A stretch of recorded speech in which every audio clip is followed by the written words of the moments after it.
basically the main challenge was to scale. They wanted to get more registrations, more trial lessons, and of course at the end more customers, because they really believe in Polish market. So that was the first step, to show the scale, to increase the volume of leads of the registrations, and of course we did it. Of course it was easier to increase the budget, for example, in Google search, because the search of phrases like online school, online education, etc., online education for children, that's the most important. It was bigger than before COVID, it's obvious. So it was easier to scale the budgets, right? And we added influencers too. I think that COVID was easier period of time for cooperation with influencers, but we had 10 countries in Europe. And how many services? Okay, so let's count it loudly. So Meta ads, Google ads, TikTok ads, Pinterest ads, programmatic, SEO, landing page production, creatives, copywriting, analytics, dashboards,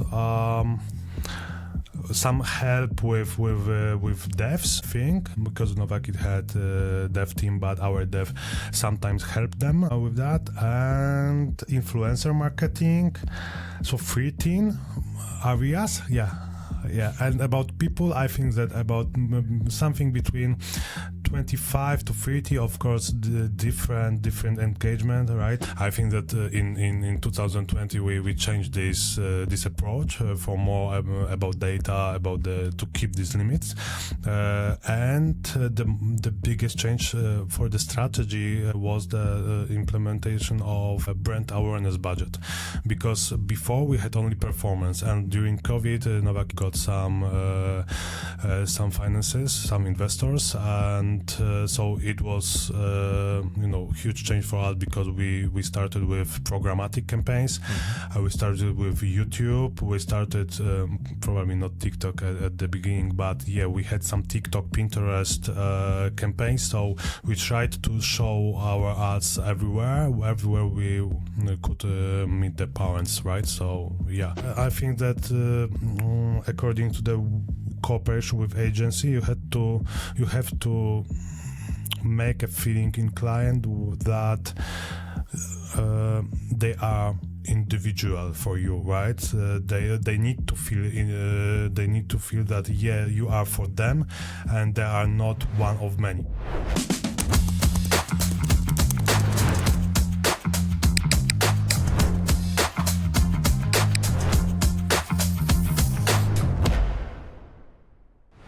Hello and welcome to another episode of Let's Talk Digital, provided by MTA Digital, where me and my finest guests discuss digital marketing matters and topics. Today, my dear guest is Piotr Ostapkowicz. The list of titles is pretty long, so let me read it.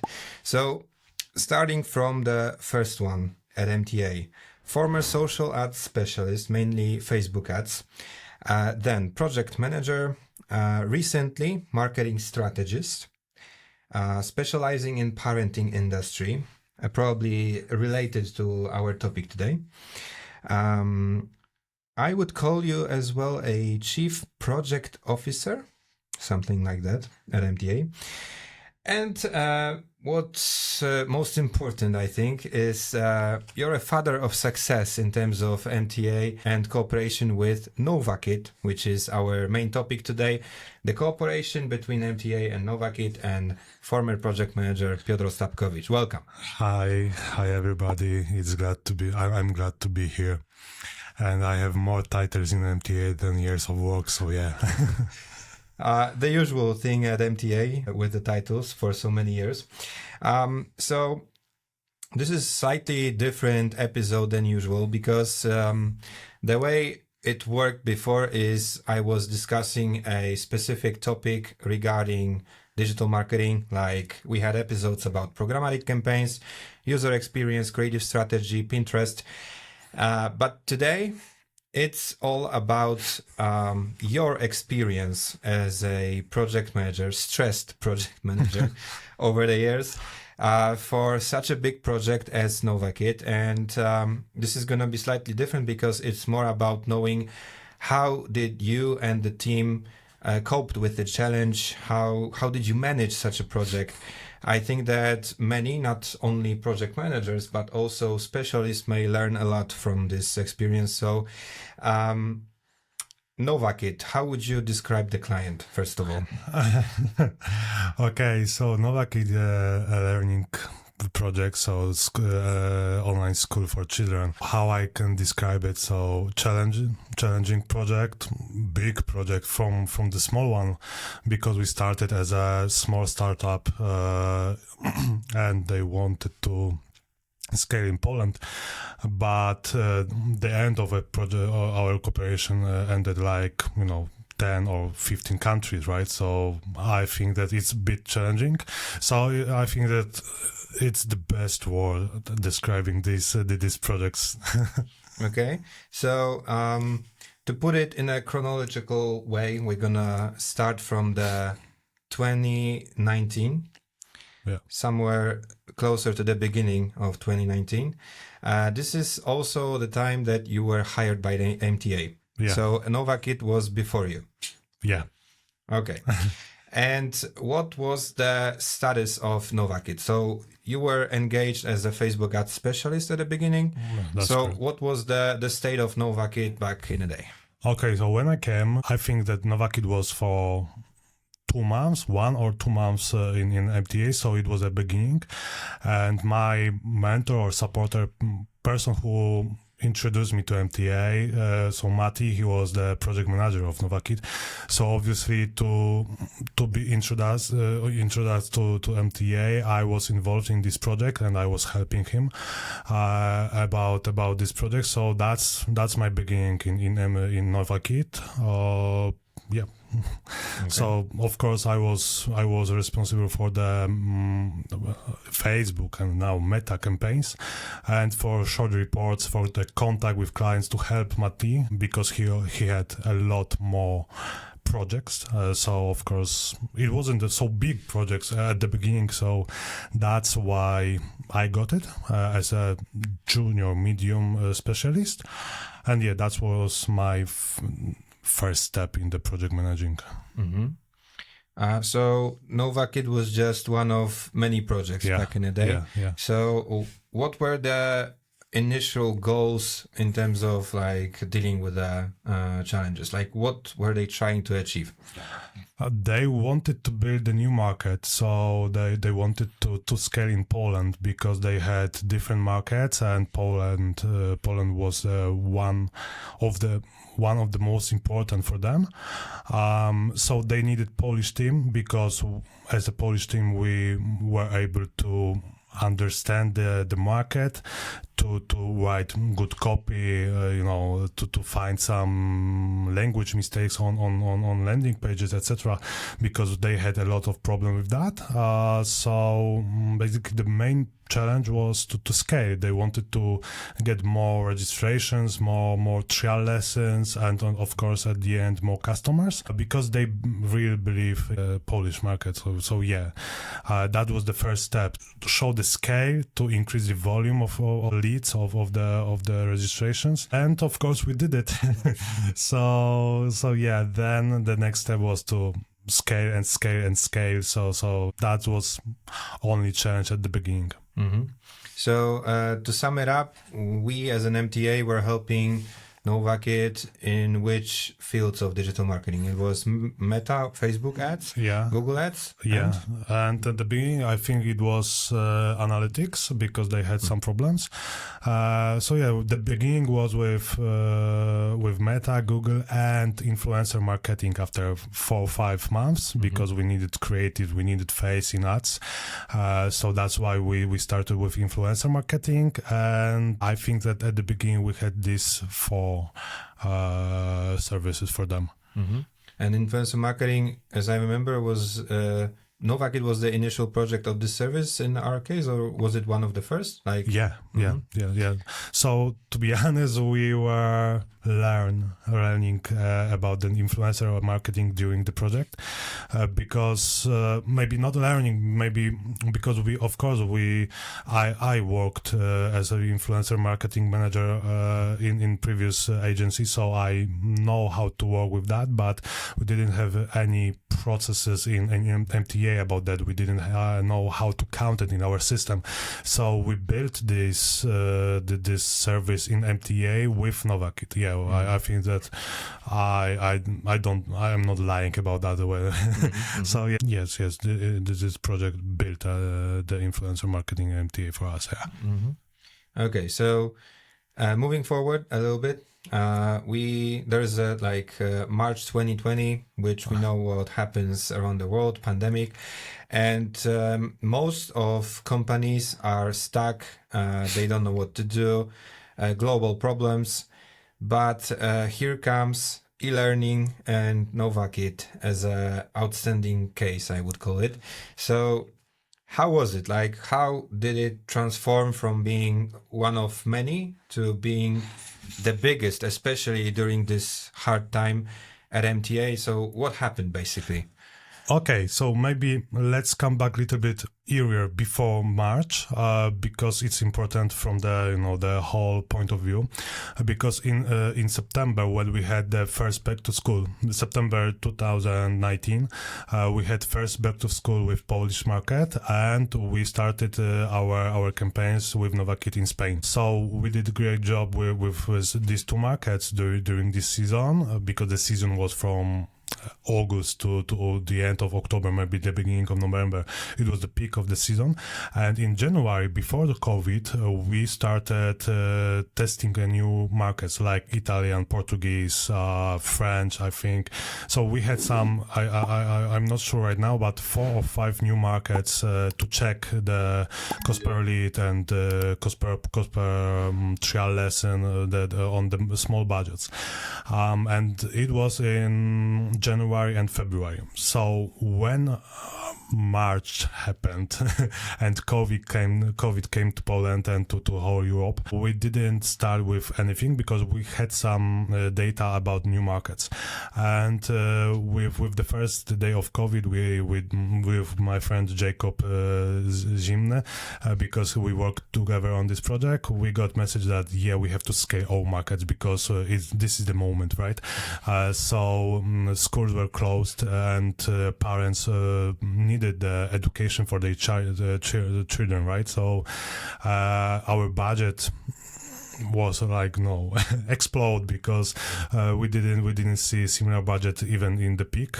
So it was a very important moment, and it was like the point where we started to scale and in MTA and in Novakid, because the scale during COVID was incredible.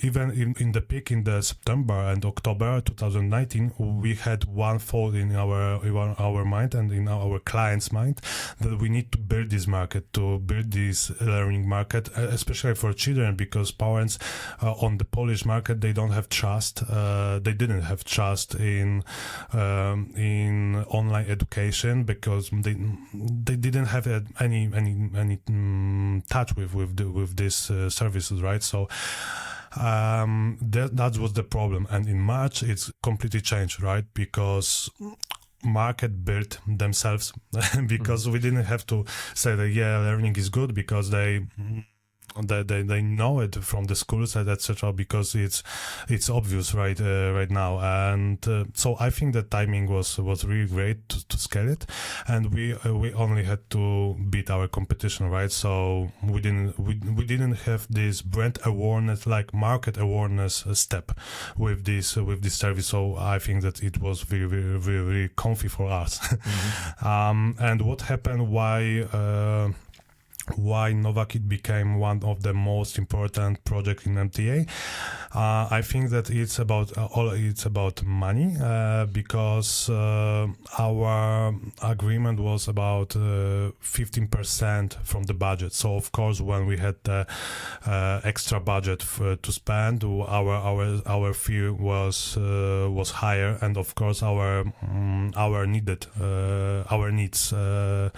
were bigger.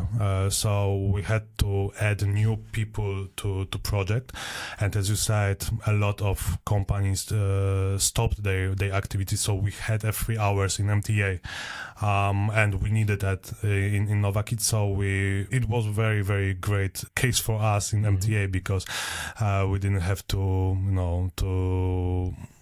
leave any person. So yeah, that was the very important point in our case in MTA.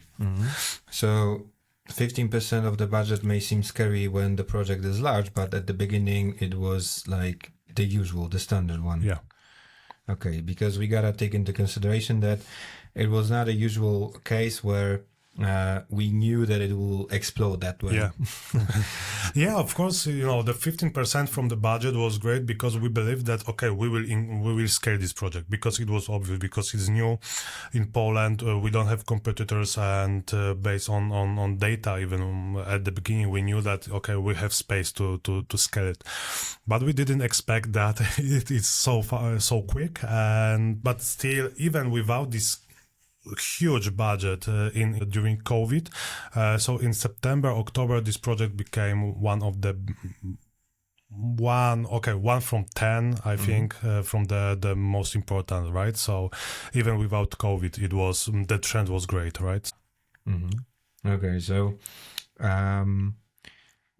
how did the whole strategy change after the pandemic hit? So we were suddenly escalating very quickly with the client, because client also needed that. They wanted to seek the opportunity. And so how was it different than it was before? Like, were there any like new areas, new fields that we explored? Or maybe, I don't know, you were trying as a project manager to engage more people. How were you dealing with that? Okay, so from the project perspective, I think that the biggest change is the communication, because before COVID, as I mentioned, we didn't have to convince people. We did. We had to convince people to use online education instead the offline, right? During COVID, we didn't have to do that. So we had to change the whole communication, because we had to say that, yeah, it's great. The online education is great, and why it's better than only other online schools, and what is the value of this process of online education. We didn't have to compare us to the offline, so it's a really big change. And of course it was easier to increase the budget, for example, in Google search, because the search of phrases like online school, online education, etc., online education for children, that's the most important. It was bigger than before COVID. It's obvious. So it was easier to scale the budgets, right? And we added influencers too. I think that COVID was easier period of time for cooperation with influencers, because they lost some cooperation with offline some events, etc. So it was easier that the prices was lower, etc. So we could take them and build the communications that we stay at home and our children are learning, right? So that's the change. I think that we started to keep the KPIs about the volume, but about the costs too, because before we had one mission, that's our scale, right? And during COVID, we saw that it's the costs are dropping, and what is the maximum of scaling, right? So I think that in 2020 we changed this approach for more about data, to keep these limits, and the the biggest change for the strategy was the implementation of brand awareness budget, because before we had only performance, and during COVID, Novakid got some finances, some investors, and so it was huge change for us because we started with programmatic campaigns. We started with YouTube. We started probably not TikTok at the beginning, but yeah, we had some TikTok, Pinterest campaigns. So we tried to show our ads everywhere we could meet the parents, right? So I can't say one thing what was the change of the strategy, right? So what changed in the strategy, because additional budget, additional markets allowed us to test more and more, and and we did just more things in this more budget. So yeah. So when was the actual peak of the project, like in terms of whole cooperation between us and Novakid? Because later on there are more milestones coming, but what was the total peak of cooperation? When was it? I think the September 2021. Okay, so about a year later from the a year and a half, yeah, because in 2020 we had the second peak, so the September, so of course come back to school, and I remember, it was 4 years ago, but in September and August we had COVID like back, right? So September, October, so it was children came back to schools, but again we come back to the online education. Something like that, and so we didn't have result like we expected because the COVID was more off, right? And but in 2021 in September we exactly knew that people will come back to the online education, and they after a year of online education they were aware about that, and we didn't have to convince them to that, and we were able to scaling. Right, we had enough data about the September and October in new markets, because before we had only in Poland and Spain.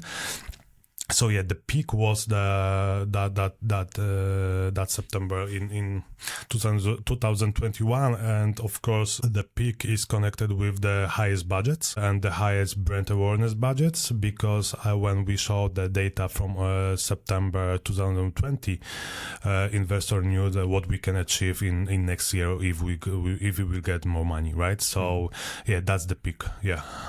So it wasn't ever the thing that they were trying to stop you at any point in terms of Novakid and cooperation. It was more about what to do next in terms of spending the budget efficiently, and you were just answering these needs of the client. Yeah, we were on our meetings with the Novakid's team, was always like not to do that cheaper, but how we can get more, etc. So yeah, but of course we had to be aware about the costs, because we had to control about it. We had to have control about it, but every time we met, we wanted more clients, more leads, and how we can increase it, right? So how we can increase the awareness and SEO and of course performance. So yeah, it was never let's go cheaper, but let's go more. So during the peak, if you could just summarize how many areas and fields of digital marketing and related we were handling, and the most interesting thing, I think at least, is how many people from our team were handling this whole project, and what was the actual percentage of the whole team that were managing Novakid? Okay, so very quick calculation. So okay, we had about 10 markets. So that's important.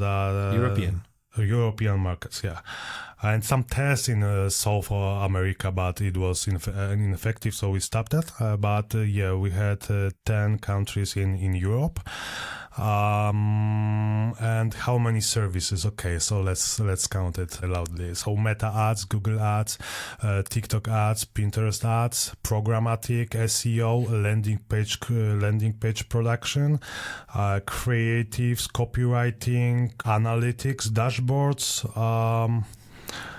Some help with devs, I think, because Novakid had a dev team, but our dev sometimes helped them with that, and influencer marketing, so 13 areas, yeah.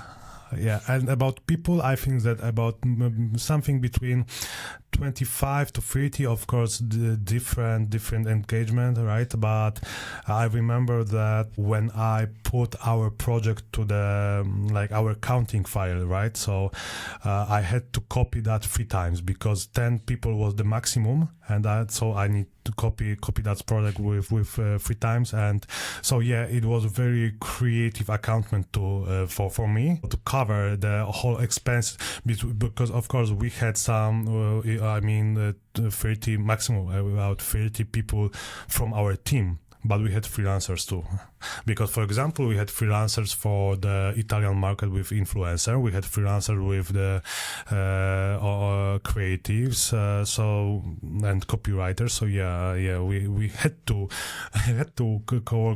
cooperate with freelancers, because it's impossible to cover all markets alone from the Polish perspective only, right? Because you have different point of view in Italy, in Spain, etc. So when we had a local support, we could achieve our goals.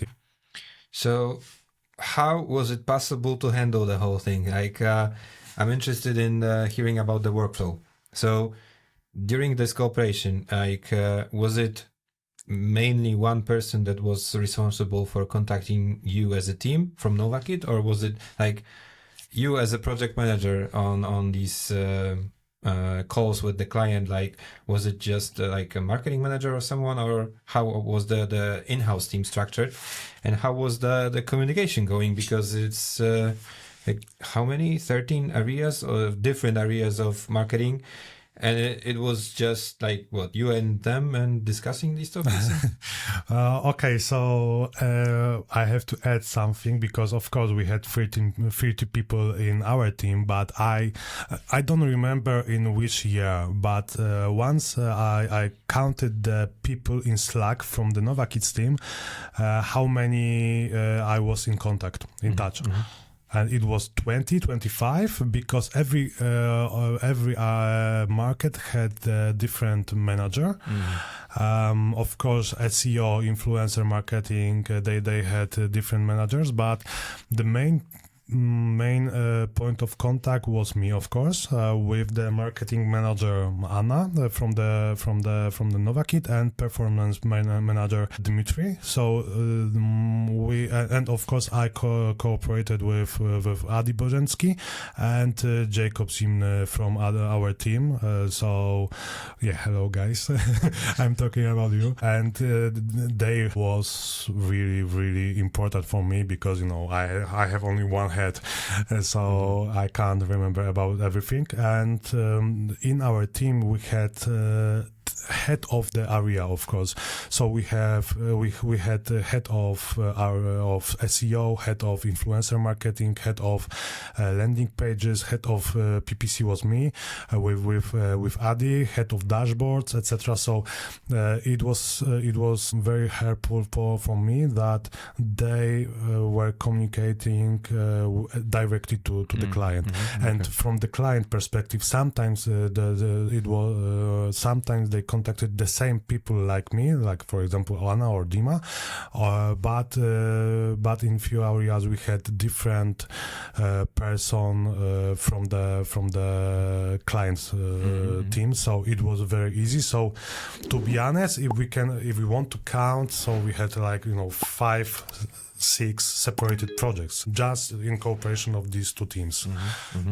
So to get your head straight, you had to part the responsibility into several people, because it was just not possible to handle. Yeah, it was. Yeah, of course. You have to remember that I was project manager. I was a technical guy, right? So of course my specialization is meta ads. So I know some things from Google Ads and programmatic and TikTok because it's very close to my specialization. But for example, SEO, landing pages was far away my skills. So I needed that guys, right? So, but I tried to cover everything in one communication to clients, right? But because head of marketing wanted to know everything, right? But they didn't want to know the every detail, but overall look, right? So it was my job to take updates from everyone and then describe it to the client, and of course to control. And it was really hard to control time on the project because it was 1,600 work hours, or maybe sometimes even to 2,000, but something between that. So of course I had about 90. So 90 to 100. So it's 75% of my job time. Yeah. So that's interesting because usually, even right now, as we're dealing with our current troubles all the time, it's hard to give away this responsibility on the project to someone. Like, were you experiencing some problems regarding that? Like I don't know, some issues that came up, and how did you how were you able to still give this responsibility even further and like make sure that this project runs along even without you being everywhere? I think that I was lucky because I had a really great team, right? Because it was Adi, Jacob, Pavel, and Jacob Mihak from the meta ads. So it was the best specialist right now from the meta, right? Olivia, so team leader of the landing pages. So I had Victor. So right now Victor is the team leader of SEO. Then we started together. So I was lucky, or maybe I just chose very carefully them. But Seems that way, yeah. Yeah. But that my team was really responsible for their job, right? And they knew that budgets are high, and even for their area, so they had this responsibility even for the rest team, right? I can't explain that everyone why everyone were responsible. But as I said, lucky, and maybe my personality to cover everything. They knew that if something went wrong, I will knew about it from the client, because I think that really important thing in this project was trust in our team.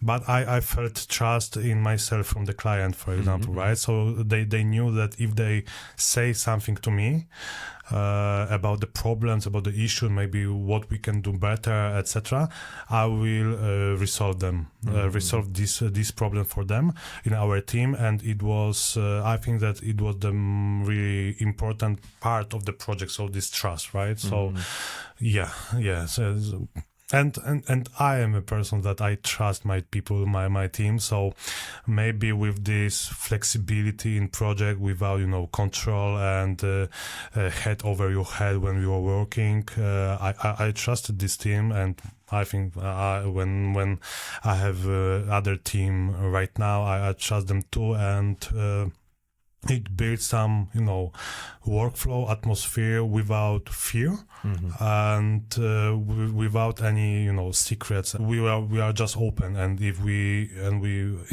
screw up something, we know that, and we try together to fix it. And the same scenario where we went in Novakid.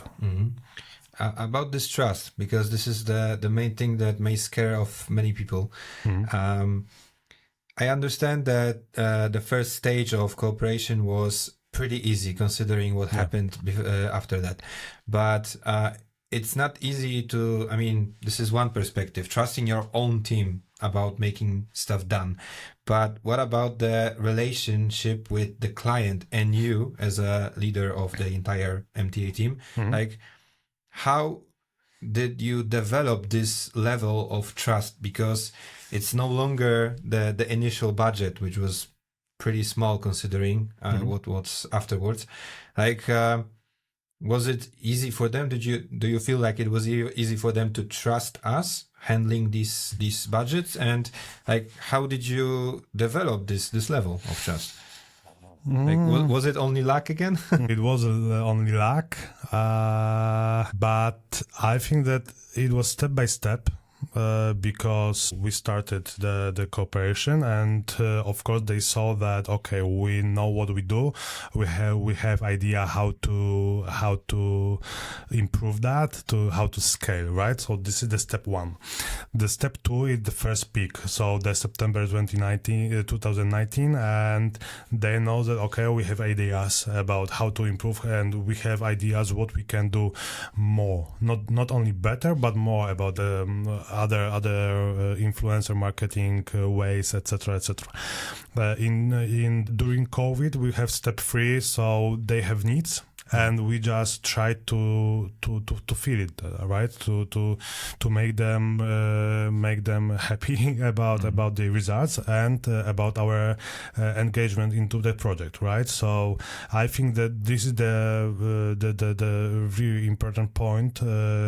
This third step, according to the trust, because it was very dynamic. We couldn't say we have 20 hours more available. It was like, okay, we need that. Okay, 3 days later, more and more, and we were okay. We will try, right? So, so this is the step 3. The next step is about the more internal cooperation with them, because I was involved in not only in the performance marketing and communication with their team, etc., but I helped them with the, for example, investors presentations, right?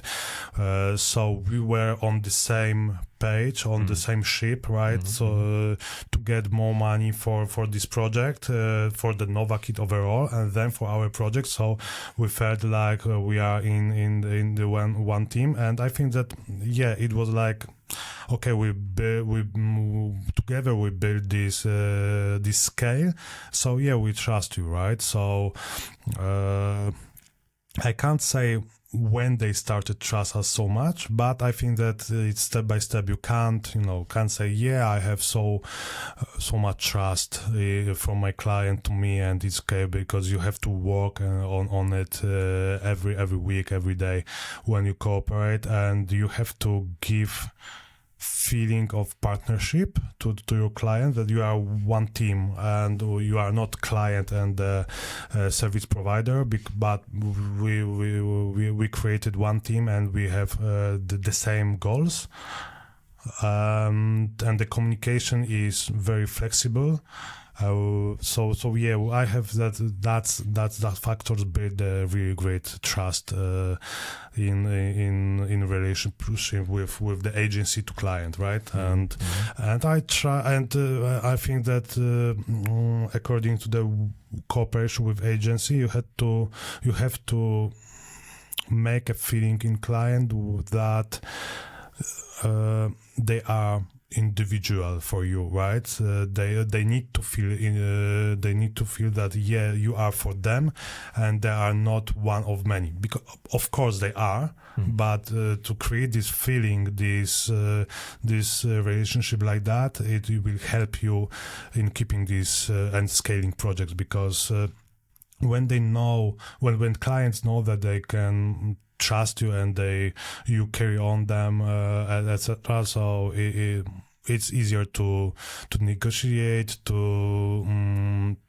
cooperate even in the hard times, because they know that okay, maybe results are not perfect, but we are one team, right? So we have to think about that together, and not not in other ways. So I think that moments like that, when you have some worse results, but you show that we are with you and we try to help you and to work together on the problem. It will help you with the trust, with the cooperation, etc.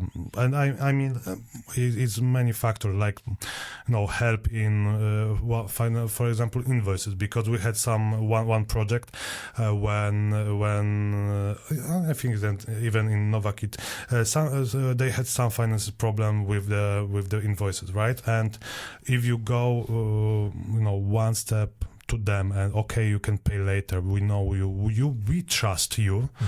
So it's important too, because it's not one-way trust, right? Exactly. So I think that maybe it's not so big gesture, right, from the agency, but it's really, really important in terms of the relationship between agency and clients. Mm-hmm. Okay. I'm interested also in hearing what tech stack helped you cooperate day to day. Like, what would you say that there were certain tools that were the best in terms of making this whole thing happen? Like, what tools were you using, not only internally but together with the client? Like you mentioned Slack as an example, but the obvious one probably. Yes, Slack. We had Asana with them. Between teams, of course, some spreadsheet dashboards. So we had everything in dashboard. We had their dashboard in CRM, so we had access to that. Regular meets, but the whole communication was on Slack, and of course we had some tools with. It was before Notion era, right? So I don't know if you can imagine that, but we have of course the command drive, Google Drive to for the files, etc. And I can't say that. Asana and Slack, Google Spreadsheets, It wasn't something special, and of course Looms, right? So because sometimes sometimes we work with people from other time zone. Anna worked from Thailand, so sometimes we had to record a video for him, and was very helpful for the communications. That Loom helped us a lot. And then Novakid's team started to use Loom too. So it was spreading like a virus during these days. Like Loom Video was the new solution back in the day, and it exploded as well. Okay, so it's not about the tech stack. It can help you at some point, but it's more about being organized yourself. And I don't think that if you are looking for the best tool for something, for organization, time organization, or your self organization or task, it doesn't matter at all, in my opinion, because everyone is different, but if you have correct mindset about that, you will be okay. So it's definitely not a sponsored video. Sorry. Okay. We've mentioned many things about the peak of the project, so maybe let's go to the part where Novakid got too big, maybe, to have agency for everything. I think that this is the life cycle of every company that's growing, and it also happened to our cooperation.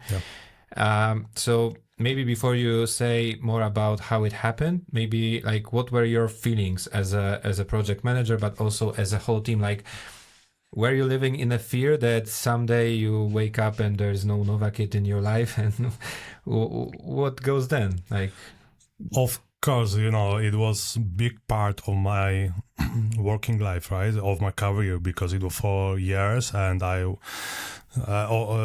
when they left, I worked in the agency for 6 years, right? So it's third quarter of my career times. How I felt about it? Of course, I was stressed that this is the big part of our agency income, and really big part of my time in job.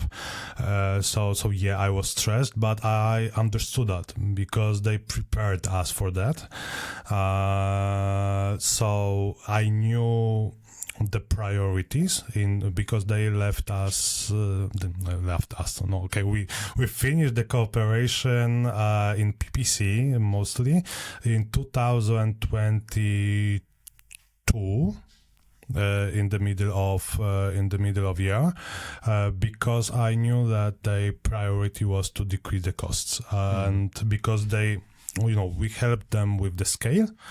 That was great. But then in 2022 they had a case like a lot of competitors showed up, and so they had to start counting, right? They couldn't scale without limits. So that was obvious that they will hire the internal managers, internal specialists, etc.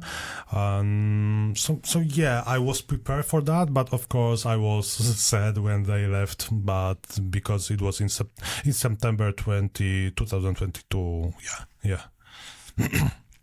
Okay. But we didn't finish our cooperation, whole our cooperation. It was only about PPC, because in influencer marketing, SEO, landing pages, we kept this cooperation. Even right now, we still cooperate with SEO and influencer marketing.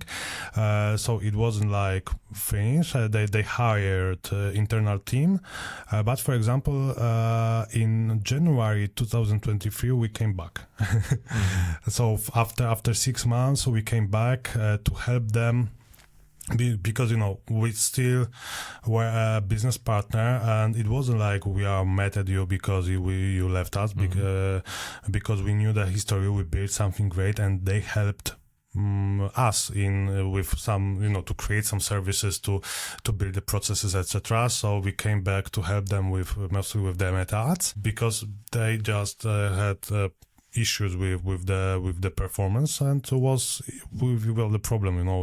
I remember like yesterday that during the Christmas break, before the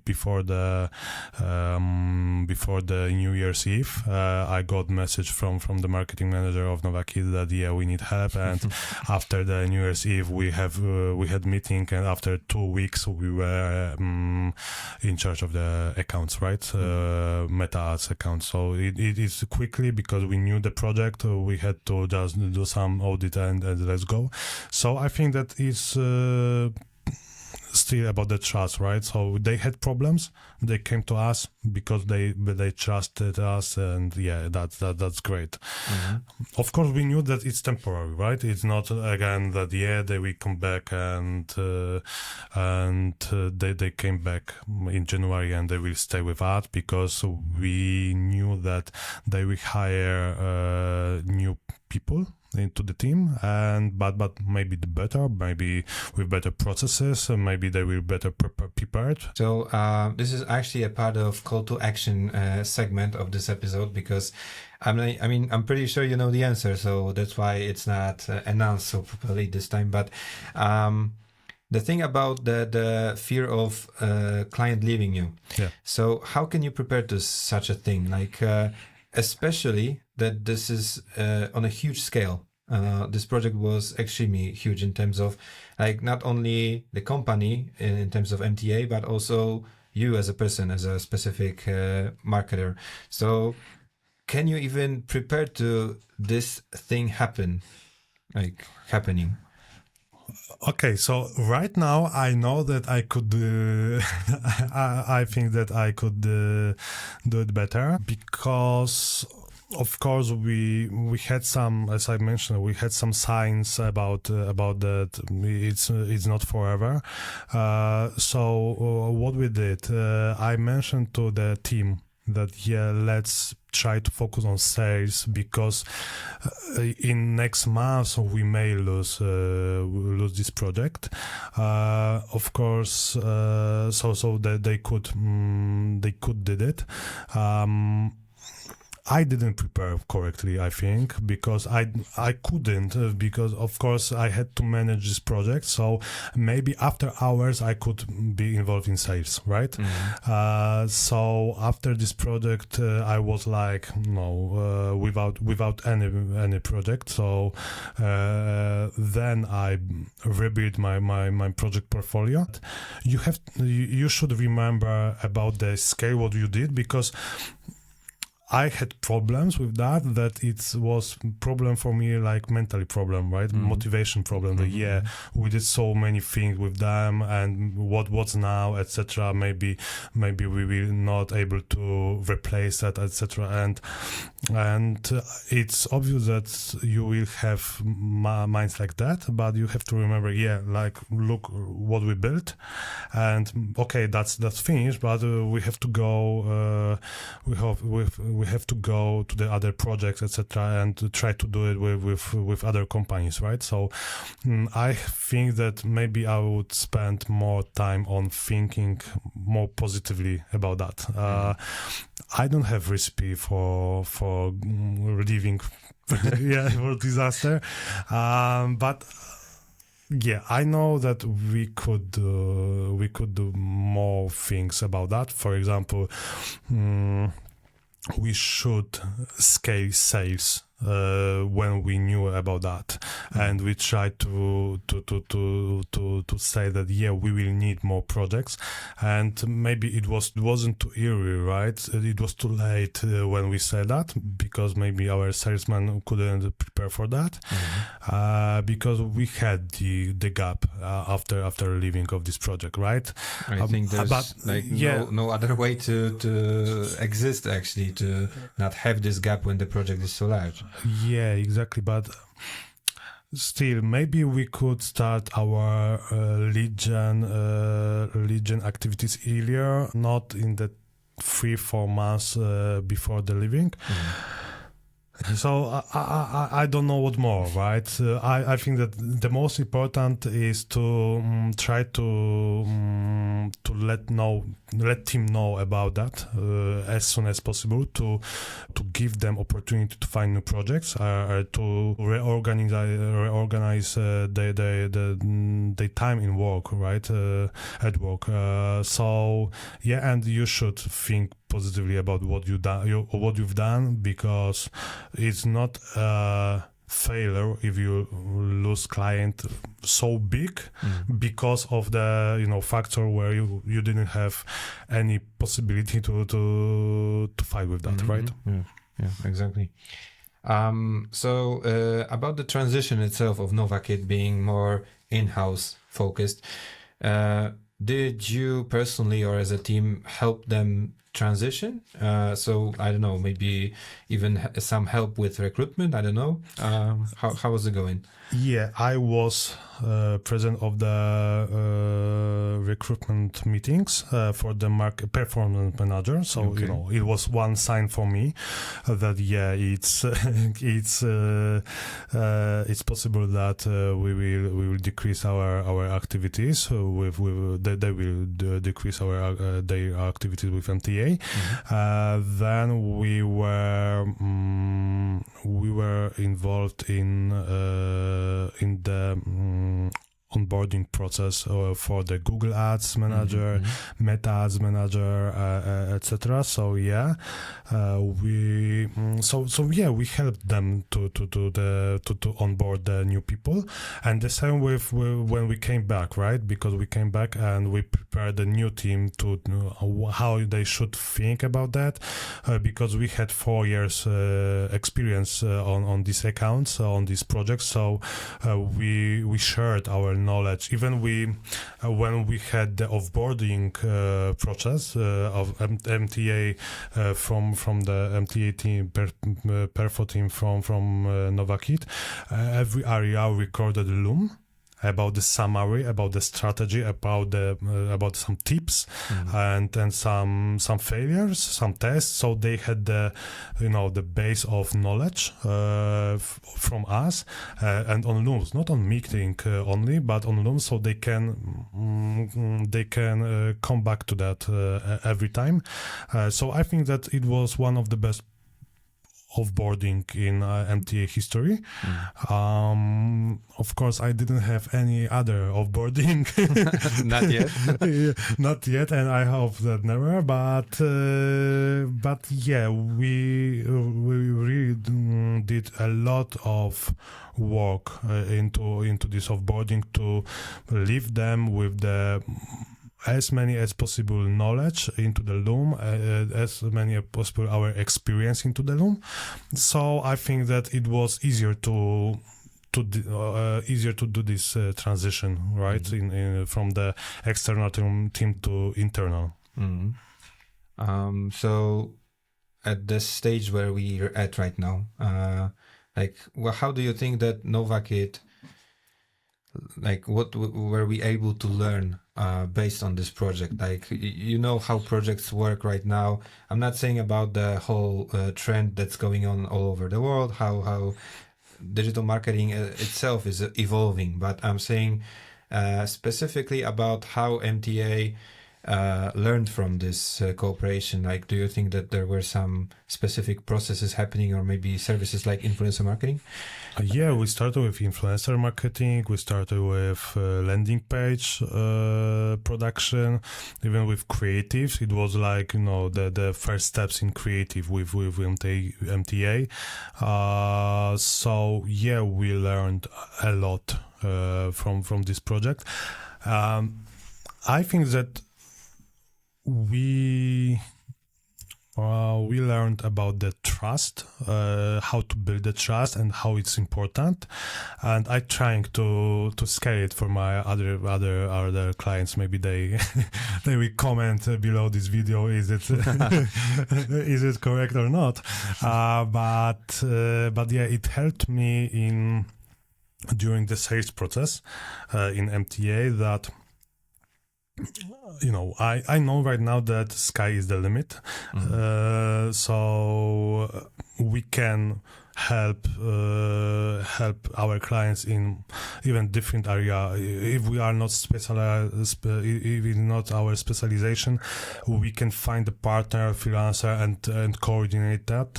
So it was really important for me that that it's really easy to do that for me. Mm-hmm. And I know that some part of our team, they have blocking. Okay, we don't do it, right? Because it's not our specialization. What else? We know that the percent from budget is great. A great way to for both sides, as it seems, because they were also having a partner this way that helped them scale efficiently. Yeah, of course, it's win-win case, right? So if you have results on your project, your client will increase the budget because, of course, it's more profitable for them, and you will have more bigger fee, right? Mm-hmm. So it's win-win situation, because if we don't, if we can't achieve our goals for client, so we will not have higher budget, maybe even lower, right? So our fee is dropping. So it's only motivating, right? So yeah. Sounds good. So how would you, maybe not 3 precisely, but the most important factors of success besides luck?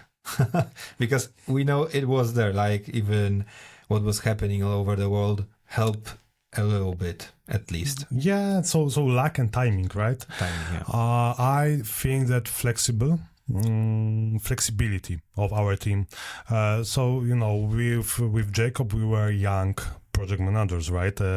Young and wild. So we didn't have limits, and we had mindset yeah, we can do that, and then we will try to figure it out how to do that. So flexibility. I would say yes. I have to admit that we had a strong team in Novakid. Adi Pavel, Jacob, from the performance. So of course it's important to have really strong team from the technical point of view. So that, and yeah, I would like to pick the trust, right? So the atmosphere around the project, way of communication, and so it's connected with flexibility, but availability, right? So that Anna mentioned messages us that I need that and that for the presentation because I have meeting with investors at 7 p.m. for example, and we were ready to help her, right? Because of course we are close at home, so so it was easier than right now, but yeah, and creativity and open mind about the changes, about the tests, because we didn't fear, for example, test TikTok ads at the beginning or Pinterest ads or some to test landing pages, to test creatives, right? So right now is very popular trend in on LinkedIn, right? So testing and different variants. And I remember in 2021 we had a lot of variants of creatives, and we tested it like right now, like this trend. So yeah, we had a very open head in my opinion to this project, and that if you connected strong team with the flexibility, with the trust, and with the timeline, you have the recipe for the success. Sounds great. Sounds promising for the next project. Okay, so the last question coming from my side.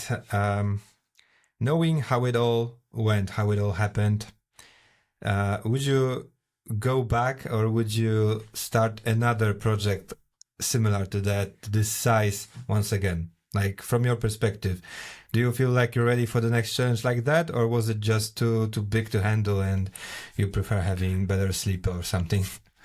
In the same way, not, but because I am, smarter than I was in 5 years ago. So probably, I am ready.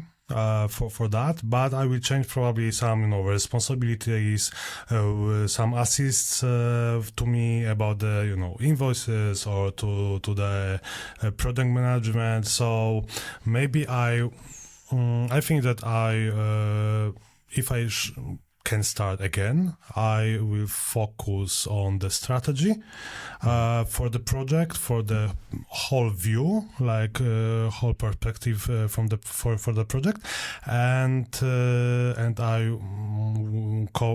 probably will cooperate with some project manager to do everything what I did in Novakid, because I prefer that than just managing, right? I like the strategy. I like